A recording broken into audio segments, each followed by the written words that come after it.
نحمد و نصلی علی رسولہ الکریم اما بعد اعوذ باللہ من الشیطان الرجیم بسم اللہ الرحمن الرحیم قال اللہ تعالی والذین هم عن اللغو معرضون رب اشرح لی صدری ویسر لی امری واحلل عقدۃ من لسانی یفقهوا قولی سبحانک لا علم لنا الا ما علمتنا انک انت العلیم الحکیم اللہم ارنا الحق حقا وارزقنا اتباعہ وارنا الباطل باطلا وارزقنا اجتنابہ آمین یا رب العالمین۔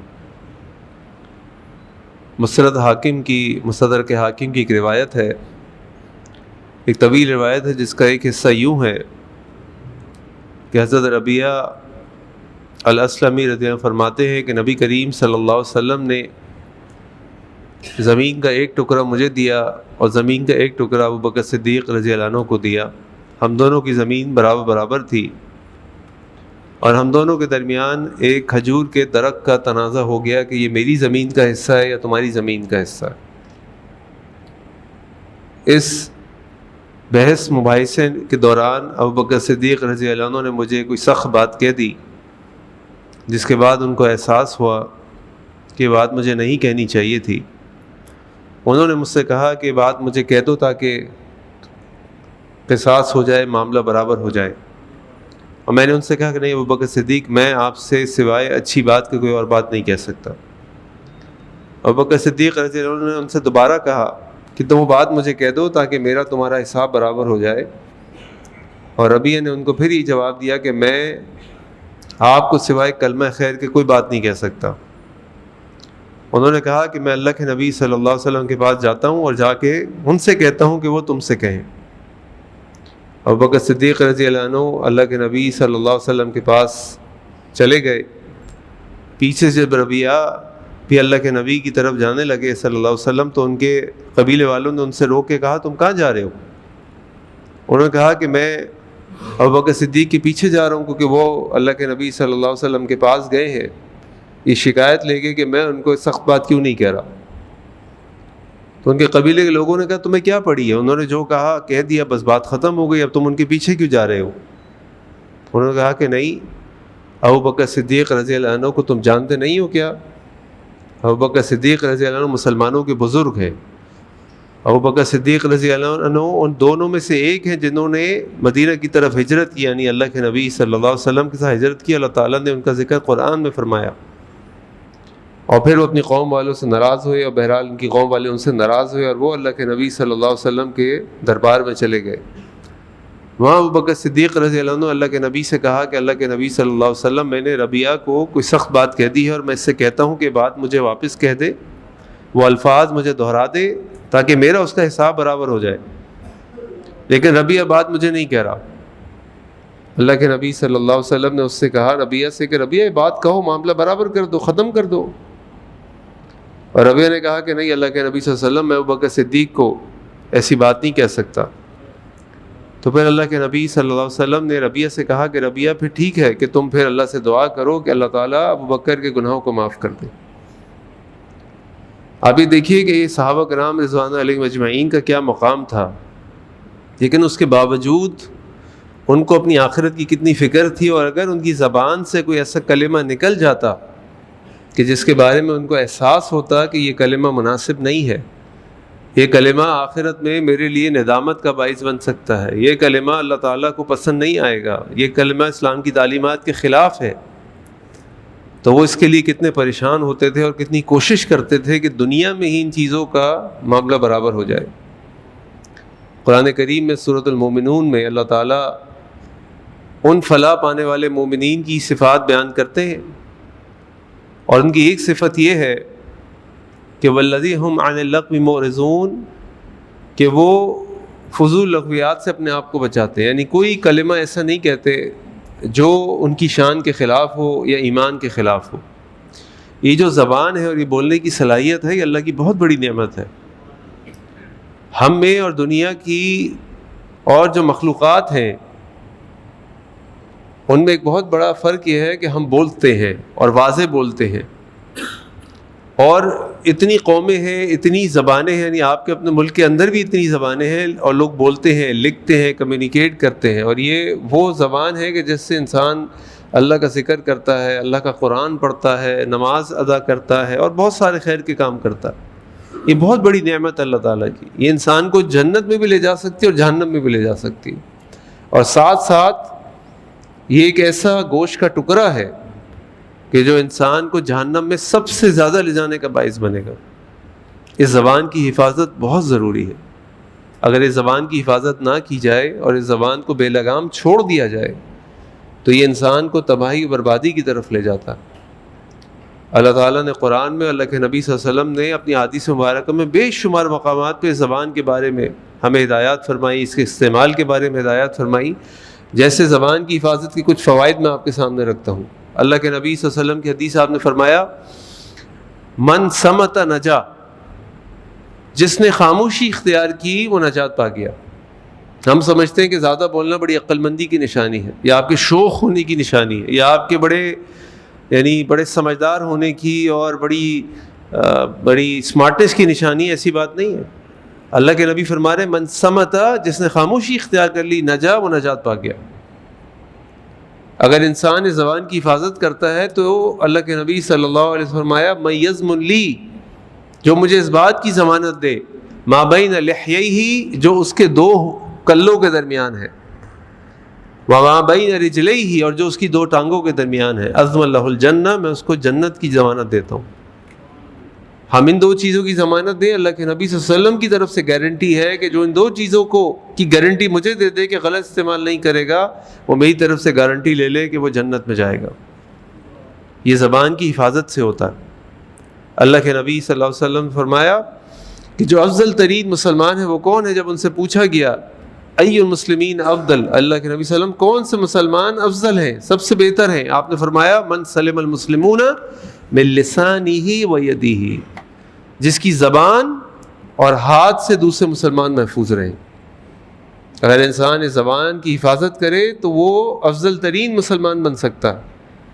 اسی طرح اللہ کے نبی صلی اللہ علیہ وسلم نے فرمایا لا یستقیم ایمان عبد، ایک مومن کا ایمان سیدھا نہیں ہو سکتا، صحیح نہیں ہو سکتا، حتی یستقیم قلبہ، یہاں تک کہ اس کا دل سیدھا نہ ہو جائے، اس کا دل درست نہ ہو جائے.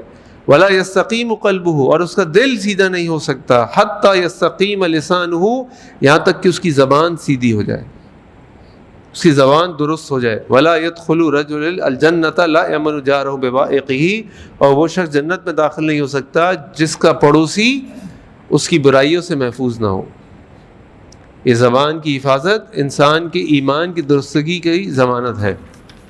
اللہ کے نبی صلی اللہ علیہ وسلم فرمایا اذا اصبح ابن آدم، جب انسان صبح کرتا ہے، جیسے ہم سب صبح کرتے ہیں، فإن الأعضاء كلها تكفر، اور انسان کے تمام جسم کے جو اعضاء ہیں وہ اس کی زبان سے التجا کرتے ہیں کہ اپنے آپ کو نرم کر لو، اپنے آپ کو عاجز کر لو، اپنے آپ کو جھکا لو، اپنے آپ کو خاموش کر لو. اور اس سے کہتے ہیں اتق اللہ فینا، اور ہمارے معاملے میں اللہ سے ڈر جاؤ. فإنما نحن بک، اگر تو سیدھی ہوگی ہم تو تیرے ساتھ ہیں. فإن استقمت استقمنا، اگر تو سیدھی ہو جائے گی تو ہم بھی سیدھے ہو جائیں گے. وإن اعوججت اعوججنا، اگر تو ٹیڑھی ہو جائے گی تو ہم بھی ٹیڑھے ہو جائیں گے. جو ہم بولتے ہیں وہ اس کے مطابق ہمارا جسم کام کرتا ہے، اس کے مطابق ساری اعضاء حرکت میں آتے ہیں جو ہم بولتے ہیں. یہ زبان اس چیز کی ضمانت ہے، اور پورے جسم کا دار و مدار اس زبان کے اوپر ہوتا ہے. اللہ کے نبی صلی اللہ علیہ وسلم نے فرمایا ان العبد لا يتكلم بالکلمۃ من رضوان اللہ، یہ ایک انسان اپنی زبان کے ایک کلمے سے اللہ تعالیٰ کی رضا حاصل کر لیتا ہے. لا يلقى لها بانا، یہاں تک کہ اس کو خبر بھی نہیں ہوتی. یرفع اللہ بها درجات، اللہ تعالیٰ زبان کی وجہ سے اس کے درجات کو بلند کر دیتے ہیں. بالکل اسی طرح اس زبان کی وجہ سے انسان کو پتہ بھی نہیں چلتا اور وہ اللہ تعالیٰ کی ناراضگی حاصل کر لیتا ہے، اور ناراضگی اس کو جہنم میں لے جاتی ہے. اللہ تعالیٰ ہم سب کی حفاظت فرمائے. اللہ کے نبی صلی اللہ علیہ وسلم فرمایا من کان یؤمن باللہ والیوم الآخر، جو آخرت پر اور اللہ پر ایمان رکھتا ہے، فلیقل خیرا او لیصمت، اس کو چاہیے کہ وہ اچھی بات کہے یا خاموش رہے. جو اللہ اور یوم آخرت پر ایمان رکھتا ہے، کیوں؟ اگر وہ اللہ اور یوم آخرت پر ایمان رکھے گا، اس کو پتہ ہوگا اس کی زبان سے جو الفاظ نکل رہے ہیں اس کے بارے میں پکڑ ہوگی. جیسے اللہ تعالیٰ نے قرآن میں فرمایا نا ما یلفظ من قول الا لدیہ رقیب عتید، کوئی کلمہ تمہاری زبان سے نہیں نکلتا، کوئی لفظ تمہاری زبان سے نہیں نکلتا مگر 2 فرشتے تیار بیٹھے ان کو لکھنے کے لیے، 2 فرشتے تیار بیٹھے ان کو لکھنے کے لیے، ایک ایک حرف لکھا جا رہا ہے، ایک ایک حرف لکھا جا رہا ہے۔ اللہ کے نبی صلی اللہ علیہ وسلم نے فرمایا من نجات، جب ایک صحابی نے ان سے سوال کیا، عقبہ بن عامر نے، من نجات، نجات کیسے ہوگی اللہ کے نبی صلی اللہ علیہ وسلم، تو آپ نے سب سے پہلی چیز جو بتائی وہ کیا، امسک علیک لسانک، اپنی زبان کو روکے رکھو۔ نجات کا دار و مدار اس زبان کے روکے رکھنے پر ہے۔ اسی طرح اللہ کے نبی صلی اللہ علیہ وسلم فرمایا کہ بہترین اسلام اس شخص کا ہے، من حسن الاسلام المری، انسان کے بہترین اسلام اس چیز سے ہے، ترکہ ما لا یعنیہ، ہر اس چیز کو چھوڑ دے جس سے اس کو فائدہ نہ ہو۔ اللہ نہ کرے ہم غیبت کرتے ہیں، اس سے ہمیں کیا فائدہ ہے؟ کوئی فائدہ نہیں ہے۔ ہم بدگمانی کرتے ہیں، کیا فائدہ ہے؟ کوئی فائدہ نہیں۔ ہم گالی دیتے ہیں، کوئی فائدہ نہیں ہے۔ تو یہ زبان کی حفاظت بڑی اہم چیز ہے۔ اور ابن القیم رحمہ اللہ فرماتے ہیں کہ آدمی قیامت کے دن نیکیوں کے پہاڑ لے کر آئے گا، نیکیوں کے پہاڑ، وہ دیکھے گا اس کی زبان نے وہ تمام پہاڑ ملیا میٹ کر دیے ہوں گے، وہ سب ختم ہو جائیں گی وہ نیکیاں، اور انسان گناہوں کے پہاڑ لے کر آئے گا اور وہ دیکھے گا کہ اللہ تعالیٰ کے ذکر اور ایسی چیزوں سے وہ گناہوں کے پہاڑ ریزہ ہو جائیں گے۔ یہ زبان بڑی اہم چیز ہے، اس زبان کی حفاظت بہت ضروری ہے، اور یہ ایک مومن کی صفت ہے کہ وہ اپنی زبان کی حفاظت کرتا ہے، اس کو بے لگام نہیں چھوڑتا۔ اب اس زبان کی حفاظت ہم کیسے کر سکتے ہیں؟ اس کے لیے کچھ چیزیں علماء نے لکھی ہیں، جن میں سے کچھ میں آپ کے سامنے پیش کرتا ہوں۔ سب سے پہلے نمبر 1، پہلے تولیں پھر بولیں، پہلے تولیں پھر بولیں، بولنے سے پہلے سوچیں، بولنے کے بعد نہ سوچیں۔ اگر انسان اس فارمولے کو اپنا لے اور اس اصول کو اپنا لے، بہت ساری زبان کی ہلاکتوں سے محفوظ ہو سکتا۔ ہر وقت بولنے کی ضرورت نہیں ہے، ہر جگہ بولنے کی ضرورت نہیں ہے، خاموشی زیادہ بہتر ہے۔ آپ نے دیکھا ہے نا، ہماری پاس ایک زبان ہے، 2 ایک، اور ہمارے پاس کان ایک ہیں، 2 سننا زیادہ ہے، بولنا کم ہے، سننا زیادہ ہے، بولنا کم ہے، نمبر 1۔ نمبر 2، لوگوں سے معافی مانگے۔ اگر کبھی زبان سے کوئی بات نکل جائے، اللہ نہ کرے گالی نکل جائے، اللہ نہ کرے کوئی غیبت ہو جائے، اللہ نہ کرے کوئی برائی ہو جائے، اللہ نہ کرے کوئی سخت بات ہو جائے، اللہ نہ کرے کسی کو برا بھلا کہہ دیں، معافی مانگ لیں۔ دیکھیں ابو بکر صدیق جیسا شخص معافی مانگ رہا ہے، آپ ان کا مقام دیکھیں، ان کا مقام ان کو پتہ ہے۔ جب ہجرت کر کے مدینہ گئے تو اللہ تعالیٰ نے قرآن کی آیت اتاری نا، ثانیہ، کہ دونوں میں سے ایک، تو جب ہم دونوں میں سے ایک، تو ابو بکر کو پتہ تھا نا ہم دونوں میں سے ایک ہیں، لیکن کیا ایمان کی نشانی کیا ہے؟ اپنی زبان کی حفاظت اور زبان کی فکر۔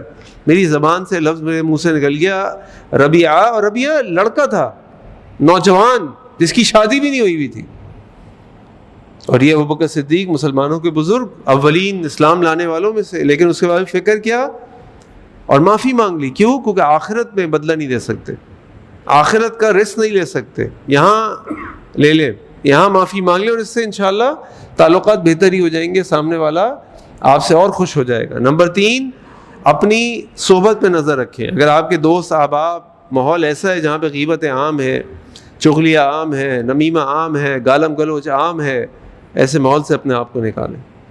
اس کا بڑا اثر ہے، بہت اثر ہے اس کا۔ خربوزے کو دیکھ کے خربوزہ رنگ پکڑتا ہے۔ اللہ کے نبی صلی اللہ علیہ وسلم کی بھی حدیث ہے، آپ نے فرمایا کہ ہر انسان اپنے دوست کے دین پر ہوتا ہے، اس کے طریقے پر ہوتا ہے، جیسے اس کے دوست ہوتے ہیں ویسا بن جاتا ہے، جیسا دیس ویسا بھیس۔ لازماً اثرات دوسروں کے آپ کے اوپر آتے ہیں، اپنے آپ کو ایسے دوستوں سے بچائیں، ایسے ماحول سے نکالیں۔ نمبر 4، آخرت کی فکر کریں اور ان گناہوں کی ہلاکتوں کو اپنے ذہن میں رکھیں۔ غیبت کی ہلاکت ہم سب جانتے ہیں۔ اما عائشہ رضی اللہ عنہ نے ایک دفعہ اللہ کے نبی صلی اللہ علیہ وسلم کے سامنے حضرت صفیہ رضی اللہ عنہ کے بارے میں کوئی بات کہہ دی، اور اللہ کے نبی نے فرمایا صلی اللہ علیہ وسلم، عائشہ اگر تمہاری اس بات کو میں کسی سمندر میں ڈال دوں تو سمندر کا ذائقہ بھی بدل جائے گا، سمندر کا ذائقہ۔ اور دیکھیں اما عائشہ، پھر جھوٹ کتنی بڑی لعنت ہے، اس کے اوپر ہم بات کر چکے ہیں۔ نمیمہ، لا يدخل جنت نمام، نمیمہ کرنے والا جنت میں نہیں جائے گا۔ نمیمہ کسے کہتے ہیں؟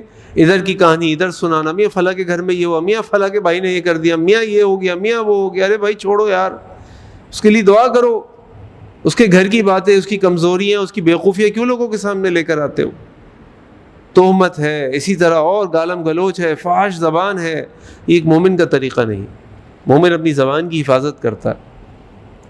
تو اپنے ماحول کا خیال رکھیں اور اللہ کا خوف و تقوی، آخرت کی فکر کریں کہ اس زبان کی ہلاکتیں کتنی خطرناک ہیں.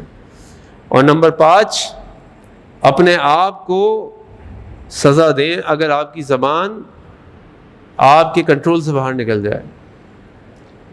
جیسے میں نے آپ کو بتایا تھا نا کہ پہلے بھی کسی موقع کہ بھائی اگر کوئی مثال طور پہ فجر کی نماز میں نہیں اٹھا جا رہا تو اب آپ اپنے اوپر پابندی لگا لیں کہ اگر میں فجر کی نماز میں نہیں اٹھوں گا تو میں 4 رکعت نفل روز پڑھوں گا ایکسٹرا، اگر جماعت مس ہو گئی. یا میں 500 روپے 1000 روپے جو آپ کے ساتھ ہے میں اتنا صدقہ دوں گا، ڈالے اپنے اوپر پہن. بالکل اسی طریقے سے اللہ نہ کرے زبان پھسل گئی، زبان کنٹرول میں نہیں رہی، زبان سے کوئی گڑبڑ غلط بات نکل گئی، کچھ نہ کچھ اپنے اوپر پابندی لگائیں. گھر کے اندر ایک ڈبہ رکھ لیں، عالمگیر والے بھی دیتے ہیں، انٹس ہاسپٹل والے بھی دیتے ہیں، بہت سارے لوگ دیتے ہیں. اس میں کوئی 100-200 روپے جو بھی آپ کے ساتھ ہو ڈال دیا کریں. تو اس سے آپ کو یاد دہانی رہے گی، آپ کے گناہوں کا صدقہ ہو جائے گا، اور آپ کو شیطان بھی روکے گا بھائی یہ تو اور معافی بھی مانگ رہے ہیں اللہ سے، لوگوں سے بھی معافی مانگ رہے ہیں اور صدقات بھی کر رہا ہے. تو آپ خود مضبوط ہو جائیں گے انشاءاللہ اپنی زبان کی حفاظت کے اوپر. تو اللہ تعالیٰ سے بڑی دعا ہے کہ اللہ تعالیٰ ہم اپنی زبان کی حفاظت کی توفیق عطا فرمائے. یہ زبان ہمیں جنت میں لے جا سکتی ہے، زبان ہمیں جہنم میں بھی لے جا سکتی ہے. یہ زبان ہماری نجات، اگر زبان کی حفاظت صحیح نہیں کی تو ہماری نجات نہیں ہو سکتی. اللہ کے نبی صلی اللہ علیہ وسلم نے کئی حدیث اس کو فرمایا، سے میں نے آپ کہا نا من صمت نجا، جس نے خاموشی اختیار کر لی وہ نجات پا گیا. جب پوچھا گیا من نجا، آپ نے فرمایا امسک علیک لسانک، اپنی زبان کو روکے رکھو. تو لہٰذا اپنی زبان کی حفاظت کریں. یہ ایک مومن کی صفت ہے، یہ جس کو اللہ تعالیٰ قرآن میں بیان فرماتے ہیں والذین ھم عن اللغو معرضون، کہ مومن جو ہے اپنے آپ کو فضول لغویات سے بچاتے ہیں، فضول باتوں سے بچاتے ہیں. اللہ سے دعا ہے کہ اللہ تعالیٰ ہم سب کو اپنی زبان کی حفاظت کی توفیق عطا فرمائے، اور اس زبان کو اللہ تعالیٰ ہمیں اپنے ذکر سے تر رکھنے کی توفیق عطا فرمائے. سبحانک اللہم بحمدک اشہد ان لا الہ الا انت استغفرک و اتوب الیک. السلام علیکم ورحمۃ اللہ وبرکاتہ.